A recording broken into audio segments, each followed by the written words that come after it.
네, 검찰의 대규모 통신 조회에 대해서 한 말씀 드리겠습니다. 크게 세 가지 문제가 있습니다. 첫 번째는 통신 사찰이라는 점이고, 그것도 대규모 통신 사찰이라는 점입니다. 두 번째가 통지를 유예함으로 인해서 사실상 총선에 개입했다라는 문제가 있습니다. 세 번째는 이 수사 자체가 위법한 수사라는 점입니다. 보다 구체적으로 말씀드려 보겠습니다. 이번에 최소 3천여 명에서 그 이상일 수도 있다라고 하는 대규모 통신 조회가 있었는데, 이것은 윤석열식 블랙리스트라고 할 것입니다. 언론계와 정치계에 대한 블랙리스트를 완성한 것으로 볼 수 있습니다.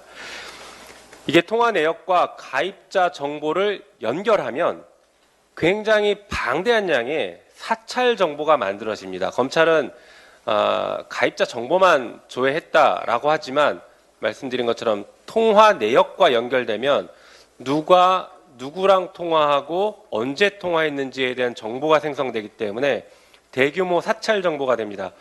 한편 통지를 받은 사람들은 3천여 명 이상이라고 지금 추정되고 있지만, 그 수많은 사람들은 통지를 받는 순간 불편하거나 혹은 공포심을 느끼게 됩니다. 공안정국을 조성하는 것입니다. 전기통신사업법 제83조 2에 따르면 검사는 통신 이용자 정보를 제공받은 날로부터 30일 이내에 통지하여야 한다라고 되어 있습니다. 2024년 1월 4일 또는 5일에 통신 조회를 했다라고 하면 2월 초에는 통지가 됐어야 합니다.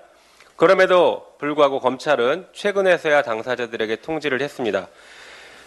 법에는 국가 및 공공의 안전보장을 위태롭게 하거나 증거인멸, 도주, 증인의 위협 등이 있거나 혹은 피해자인 윤석열 대통령의 사생활 침해 우려 등이 있을 때 통지하지 않고 유예할 수 있도록 하고 있습니다. 그런데 이런 사안들이 없이 두 차례나 유예를 했다라는 것은 검찰이 지난 4월 10일 총선에서 윤석열 정부에게 불리한 정치 환경 조성을 피하기 위해서 매우 정치적인 판단을 해서 유예한 것이라고밖에 볼 수 없습니다.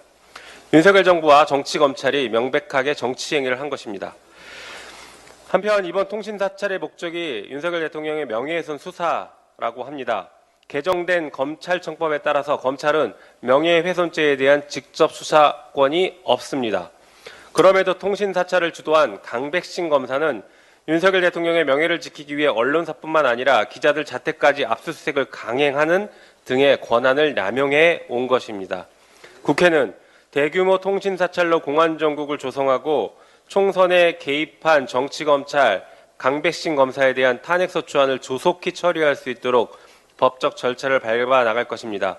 그리고 청문회를 통해서 그에 대한 책임을 강력하게 물을 예정입니다.